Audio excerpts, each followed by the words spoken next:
বানানো আচারগুলো এত বেশি মজার ছিল যে আমরা ৩ ভাই বোন এক বসাতে সবগুলো আচার শেষ করে আবারও নতুন করে আচার বানিয়ে চলে গিয়েছিলাম মামির বাসার একটা সুন্দর বিকালের চায়ের দাওয়াতে।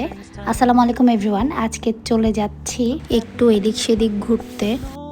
মন দিল খুবই ভালো থাকার কারণে ভাবলাম একটু সাজুগুজু করে নেই, সাথে তো কাশ্মীরি চুড়িগুলো অবশ্যই থাকতে হবে। সো কাম উইথ আস, আজকে সারাদিন আমরা কোথায় কোথায় ঘুরে বেড়াবো।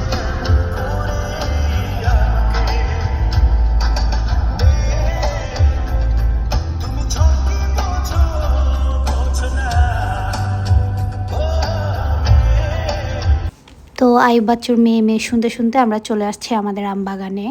বাগান থেকে কিছু আম পারলাম, দেন আমরা চলে গিয়েছিলাম মামির বাসায়।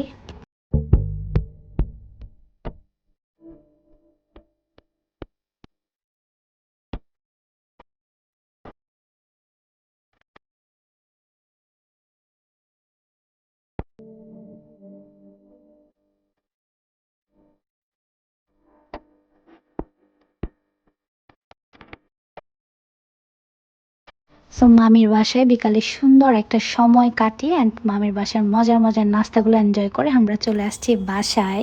দেন বাসায় এসে সবার আচারের ক্রেভিংস হচ্ছিল, একটু আচার খেতে বসে আমরা অলমোস্ট সবগুলো আচারই ভ্যানিশ করে দিছি। আচার আসলে এমন একটা জিনিস যেটা একা একা খাওয়া যায় না, বাট অন্য কাউকে খেতে দেখলে সেটা আলাদা কথা। আমার ভাইয়ের এখানে অলরেডি কয়েকটা বয়ম শেষ। এখানে তানভীরের পাঠানো কিছু আচার ছিল, তানভীরকে অনেক বেশি ধন্যবাদ, সেই সাথে আপুকে, আপু এত কষ্ট করে আচার বানিয়ে সেগুলো আমার জন্য পাঠিয়েছেন। এবার আমি অনেক ধরনের আচার বানালেও আমি সত্য বানাতে পারি নাই, যেটা আমার অনেক বেশি ফেভারিট। সো আপুকে আবারও ধন্যবাদ।